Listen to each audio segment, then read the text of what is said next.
اعوذ باللہ من الشیطان الرجیم بسم اللہ الرحمن الرحیم۔ سورۃ النمل اس اعتبار سے بڑی منفرد صورت ہے پورے قرآن مجید میں کہ اس میں تینوں مضامین جو مکی صورتوں کے ہیں وہ جمع ہیں۔ التذکیر بآلاء اللہ بھی اس میں آپ کو ملے گی بڑے ہی اپنے ایک منفرد اسلوب میں،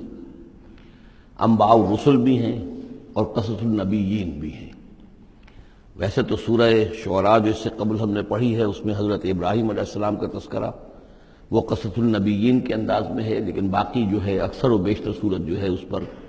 وہی انباء الرسل کا جو مضمون ہے وہ غالب ہے۔ لیکن یہاں آپ کو نظر آئے گا کہ تقریباً برابر یہ تین حصے ہیں۔ تین رسولوں کا ذکر ہے، پہلے رکوع میں حضرت موسیٰ علیہ السلام کا، اور پھر بعد میں کچھ دیر کے بعد آپ کو ملے گا حضرت لوط اور حضرت صالح علیہ السلام کا۔ درمیان میں پھر حضرت سلیمان علیہ السلام کا تذکرہ ہے قصص النبیین کے انداز میں۔ تو ہم پڑھ رہے تھے حضرت موسیٰ علیہ السلام کا ذکر، جب وہ پہنچے ہیں وہاں فلما جاءہا، جہاں انہیں آگ نظر آئی تھی، نودیا، وہاں ندا کی گئی، پکارا گیا، ان بورک من فی النار ومن حولہا، کہ آگ میں جو کچھ ہے وہ بہت بابرکت ہے اور جو کچھ اس کے ارد گرد ہے وہ بھی بہت بابرکت ہے۔ وسبحان اللہ رب العالمین، اور پاکی ہے اللہ کے لیے جو تمام جہانوں کا پروردگار ہے۔ یا موسیٰ انہ انا اللہ العزیز الحکیم، اے موسیٰ میں اللہ ہوں العزیز اور الحکیم۔ والق عصاک، اپنا عصا زمین پر ڈالو، فلما رآہا تہتز، جب انہوں نے دیکھا کہ وہ حرکت کر رہا ہے، کانہا جان، جیسے کہ وہ سانپ ہو، ولا مدبرا، تو وہ پیٹھ موڑ کر بھاگے، ولم یعقب، اور پیچھے مڑ کر دیکھ نہیں رہے تھے، یعنی خوف کی شدت کا یہ عالم تھا۔ یا موسیٰ لا تخف، اللہ نے فرمایا اے موسیٰ ڈرو نہیں، انی لا یخاف لدی المرسلون، میرے حضور میں رسولوں کے لیے کوئی خوف نہیں ہے، کوئی ڈر نہیں ہوتا۔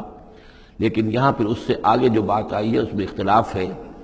اور وہ یہ کہ الا جو ہے یہاں پر استثناء متصل ہے یا استثناء منقطع ہے۔ یہ استثناء منقطع مانا گیا ہے کہ الا من ظلم ثم بدل حسنا بعد سوء فانی غفور رحیم، سوائے اس کے کہ جس نے کوئی ظلم کیا ہو، یعنی اگر کسی شخص نے کوئی ظلم کمایا ہو، اگر اسے متصل مانا جائے تو اس کا مطلب یہ ہے کہ اس کے اوپر پھر کوئی نہ کوئی خوف طاری ہو جاتا ہے۔ یعنی جن لوگوں کی رائے یہ ہے، ان کے نزدیک حضرت موسیٰ علیہ السلام پر اس وقت خوف کا طاری ہو جانا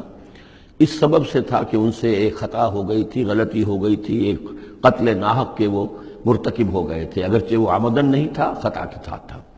لیکن اکثر نے یہ کہا ہے کہ اس کا اس سے کوئی تعلق نہیں، یہ ایک علیحدہ جملہ ہے، استئناف ہے یہاں پر، اور یہ استثناء جو ہے منقطع ہے۔ من ظلم ثم بدل حسنا بعد سوء، جس شخص نے کوئی زیادتی کی اپنے اوپر، کوئی ظلم کیا، پھر اس نے بدل دیا، تبدیل کر دیا سوء کو، بدی کو،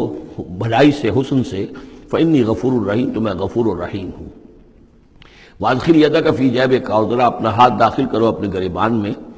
تخرج بیضاء، وہ نکلے گا سفید ہو کر، من غیر سوء، بغیر اس کے کہ اس میں کوئی برائی پیدا ہوئی ہو، یعنی برس وغیرہ کا برس نہیں، ویسے ہی سفید ہوگا۔ فی 9 آیات الی فرعون وقومہ، یہ 2 آیات ہیں ان 9 آیات میں سے، یہ ہم نے 2 نشانیاں تمہیں عطا کی ہیں من جملہ ان 9 آیات کے کہ جو ہم آپ کو دیں گے وقتاً فوقتاً، اور یہ ہے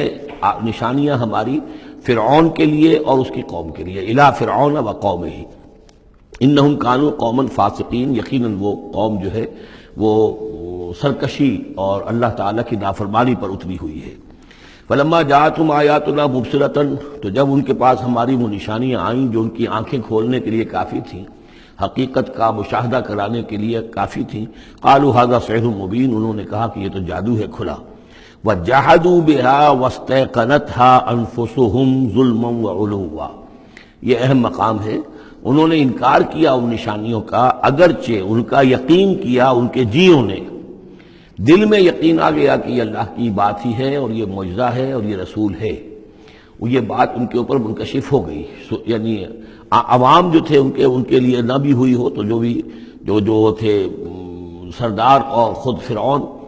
جحدوا بہا، انکار تو انہوں نے کیا، واستيقنتها انفسهم، ان کے دلوں نے، ان کے جیوں نے، ان کے دماغوں نے اس کو قبول کیا کہ واقعتاً یہ حق ہے، ظلما وعلوا، اس کے باوجود بے انصافی کی بنیاد پر اور سرکشی کی وجہ سے انہوں نے انکار کیا۔